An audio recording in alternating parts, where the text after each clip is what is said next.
Everyone around you is saying the economy is bad, so why exactly is the economy bad? Imagine you and 9 other people baking a cake together. You knead the dough, guard the oven, and stay busy the whole day.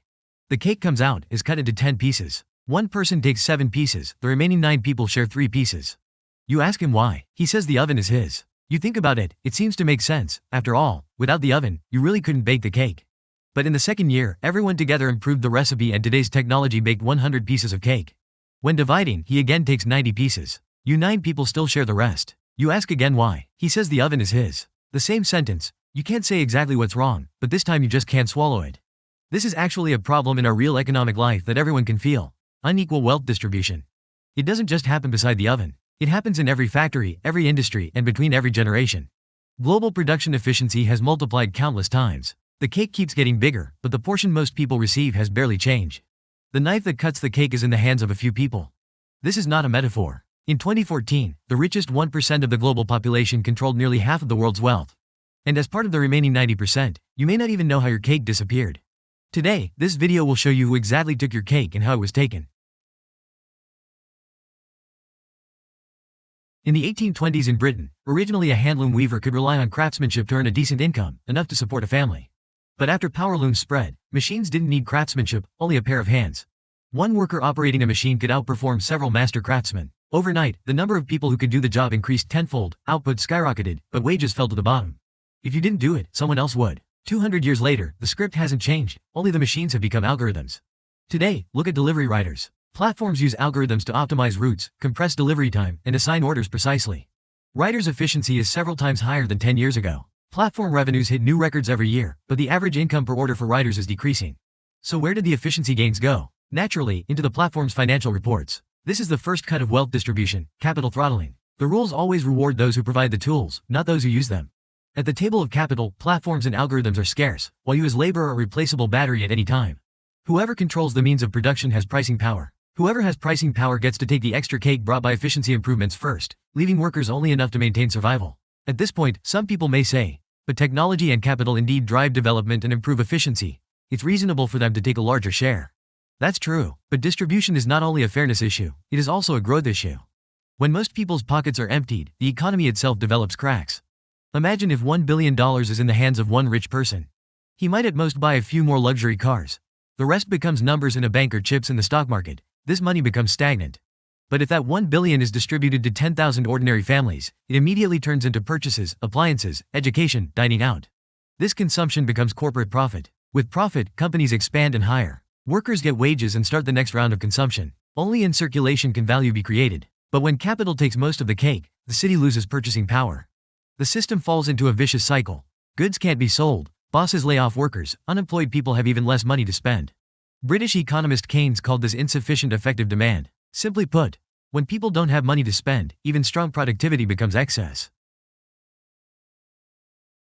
What we talked about above is between you and your boss. But even if your boss is idealistic and shares profits with employees, your entire industry might still be working for another industry. Have you ever wondered why graduates fight to get into finance and internet companies, but no one rushes into manufacturing or restaurants? Because some industries can make money more easily than others. Take manufacturing and catering. These real industries employ the most people but also bear risks like inventory backlog and food safety. Every step of expansion is real. Opening another production line, another store, hiring more people. Growth is steady but risky, like climbing stairs. Now look at industries above them. Banks rely on capital absorption. Platforms rely on algorithmic distribution. They don't need to build another factory or hire more workers. The larger the scale, the lower the marginal cost. It's like taking an elevator. Of course, they do provide real services. Banks provide loans, platforms connect customers. But they are no longer just service providers, they are toll booths for all real businesses. Once they control that position, you only have 2 choices, pay or exit. If you don't borrow, you can't expand, your competitor will outgrow you. If you don't use platforms, you can't reach customers at scale. So factories pay interest to banks, restaurants pay commissions to platforms, merchants pay traffic fees to systems. They don't touch inventory or production lines, but they control the gate you must pass through. You bear the business risks, they lock in profits in advance. Your factory may lose money, but bank interest must still be paid. Your restaurant may fail, but platform commissions are never reduced. This is the second cut, industry hierarchy. Whoever holds irreplaceability takes the guaranteed share first. Risks stay below, profits float above. Where does that floating profit go? Most of it no longer flows into the real economy. As mentioned earlier, most people's purchasing power has been drained. Consumption can't sustain the real economy, so returns decline. Rich people, no matter how wealthy, cannot consume infinitely. Meanwhile, large amounts of cheap money released to stimulate the economy cannot find real outlets. So it flows into faster profit places, real estate, stocks, and financial derivatives. These don't require producing goods, just buying and selling at higher prices. Thus, asset bubbles form. The more wealth concentrates, the less goes into the real economy, and the more flows into bubbles. The bubbles grow larger. But here's the irony. When profits are made, they belong to a small minority. When bubbles burst, the entire society pays. Housing prices crash, you still owe loans. Companies go bankrupt, you lose your job. What about those who caused the crisis? In 2008, Wall Street banks created the largest housing bubble in history. When it burst, countless families lost their homes. In the end, the US government used trillions of taxpayer dollars to bail them out, because they were too big to fail. Even more absurdly, those banks paid executives billions in bonuses that same year. This is called profits are privatized, risks are socialized.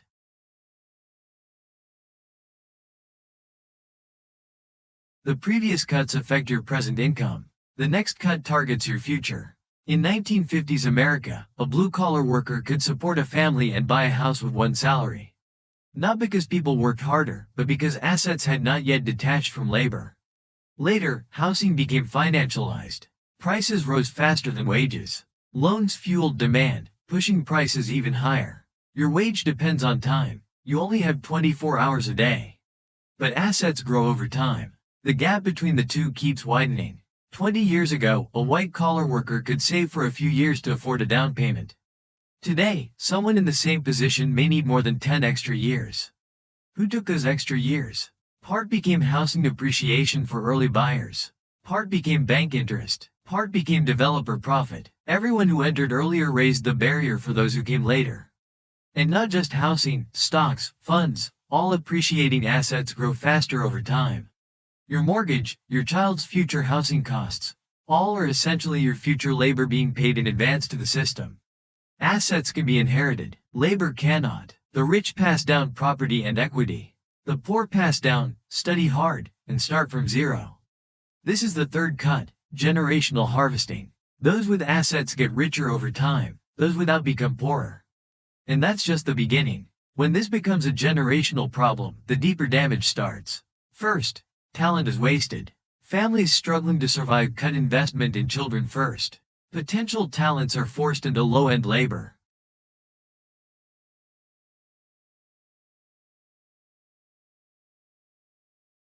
Second, effort loses meaning. When people realize no effort can close the gap, lying flat becomes rational. It's not laziness, it's calculation. Eventually, trust, cooperation, and innovation collapse. Governments must spend huge resources on stability and welfare, money that should have gone to education and innovation. This is the cruel cycle. The more unfairly the cake is divided, the fewer resources remain to make the cake bigger. And the harder people fight over what remains.